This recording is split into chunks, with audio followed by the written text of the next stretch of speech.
Hey, tipping point pre-show. Tipping point. Right. By the way, a correction from full disclosure yesterday. The Pro Wrestling Circuit show is on March 28th, not 29th. Let me see. Tipping point March 3rd. So on tipping point tonight, we're going to focus on shows that are raising money for charities as part of their sort of directive.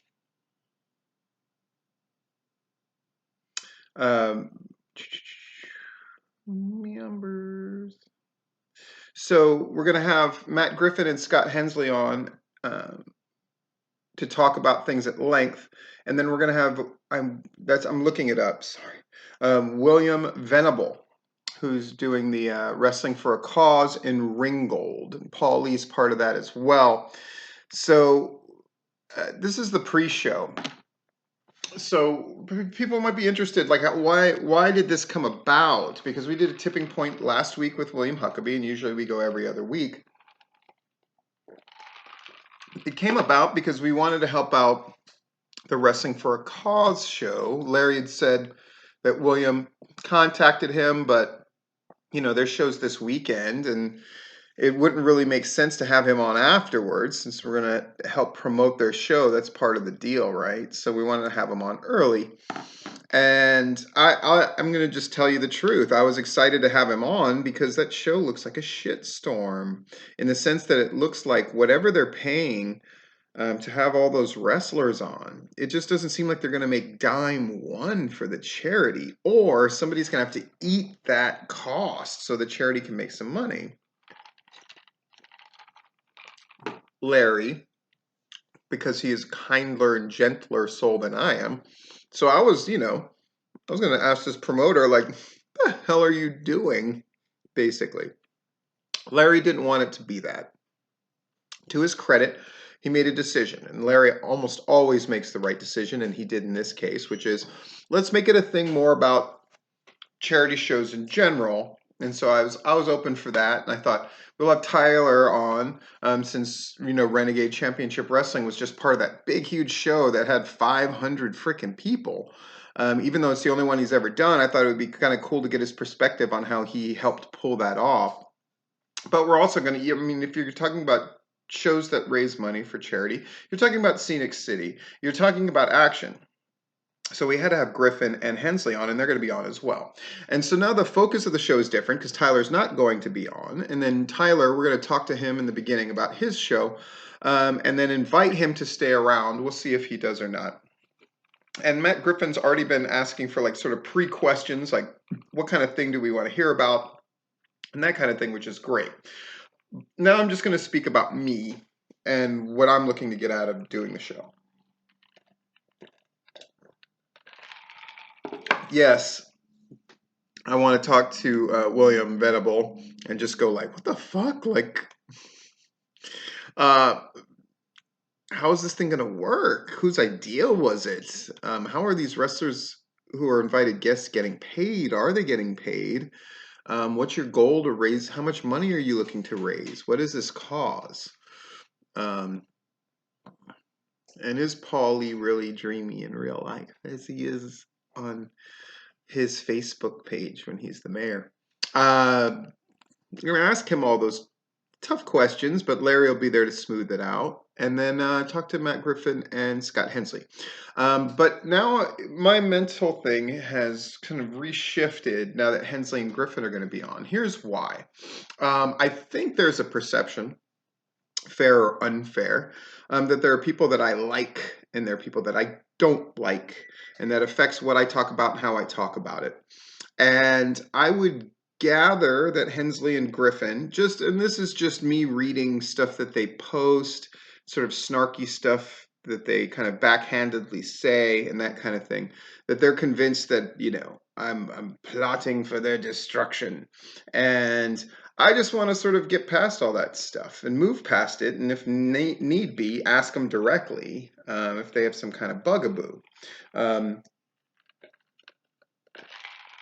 I'm just not about letting stuff fester. Now, there's people I don't give a fuck about, and you can probably guess who they are, and they run shit shows and that kind of thing. But, you know, guys that have been around and done that, I think people forget that I've been sort of part of the Georgia wrestling scene for a long time, right? Next year, we're coming up on 20 years. And, you know, when Scenic City was the show, I'm the one who basically said, "Fuck it, it can be a Georgia wrestling show," and a lot of criticism came the way, and I fought them off every step of the way. Um, and you know, I sort of rubber stamped that thing almost immediately as like this could be the biggest thing going in the Southeast, and one of the biggest things in the country. And for, I'd say the first year, definitely, and the second year, yes, and then it fell off. But just because I noted that it fell off, and because I cared about things like how many people are watching this thing and that kind of thing, um, and I sort of noted, you know, I know what's going on many times around the scene, and a lot of people are having to adjust, right? But whatever the problem may be or whatever the perceptions might be, just a good opportunity to, if not fully clear the air, to at least kind of move the needle just a little bit. And I've found over the years, and in particular this last year, that it's not always about big shifts in perception and motion, but it's just about moving things just a little bit.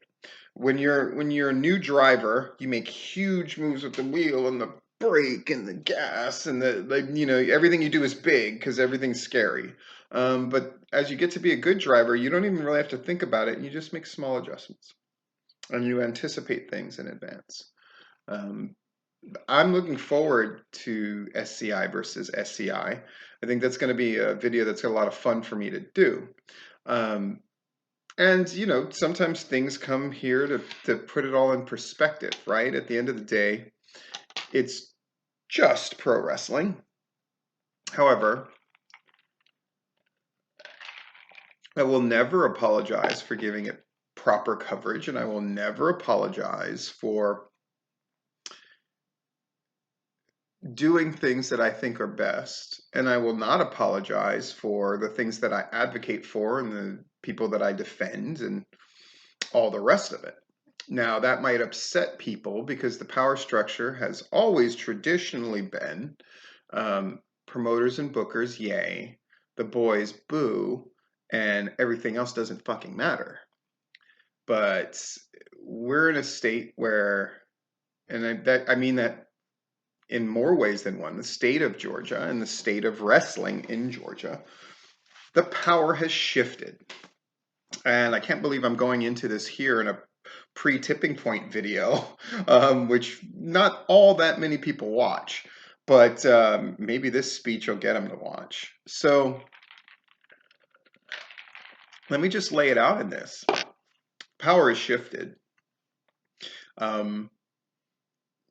The old guard, and I'm going to talk a lot about this in my Every Cloud Has a Platinum Lining video about priming old people for new wrestling, is there's always been this idyllic notion of how wrestling was.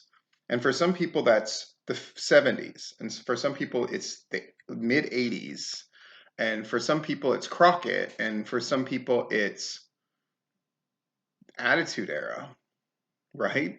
Monday Night Wars, Ruthless Aggression, right? It tends to be wherever you grew up, wherever you fell in love with wrestling, that was the best. And everything else since then has sucked. And arguments can be made in that direction. But I think the limited amount of people who held true influence and power in their hands was not a positive thing. And I think the field is so much more wide open, where the WWE is snatching up every bit of talent they can get their hands on. And AEW is a legitimate contender, which we keep in mind 2 years ago. The idea that there would be a group big enough to be part of a national wrestling discussion was unthinkable. Impact was long gone. And in some ways, it's not a huge presence. I'm not saying that, but they're hiring people. And there's people there who cut their teeth in Georgia in a prominent way, like the Kiera Hogans of the world, right? And so you got Impact. You got MLW, signed Logan Creed, right? And Priscilla Kelly's jumping between, AEW and MLW. Then you got the NWA that records right there in Atlanta. So it's such a hot state and a hot scene. And all I see is a bunch of promoters who either are upset about the fact that they can be checked now, that lying about their crowds is not acceptable behavior anymore. I got to hear about that shit all the time. Or you hear about promoters that seemingly long to be somewhere else. Or have this fever dream that it's so great in another state. Like, oh, if you just go to California, it's amazing. Or if you go to, like, they have this great scene in Maryland or Florida. Folks, I've been all over the fucking country. And I have friends who run shows and work shows in all kinds of states, more than I would argue any other promoter or booker in fucking Georgia that has contact with. I have contact with all those people. Not that I'm some bigwig, but it's just guys that I fucking worked with.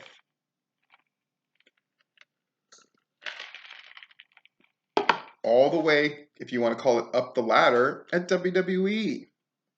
And I listen and I hear all this shit. And I got to tell you, folks, if you think it's better somewhere else, things are tough all over. But Georgia's got it pretty fucking good. And every time somebody poses the question, like, what other state has coverage like they do in Georgia? There's always some smartass that has some kind of answer. But the fact is, not really. And that's what's really upsetting. People want there to be coverage, but they don't want the people doing the coverage to have an editorial voice. Well, fuck you.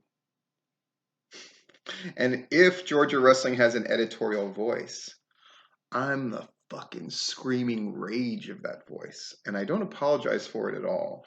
And I don't apologize for being the fourth estate checking motherfuckers, advocating for the boys, advocating for the promoters too.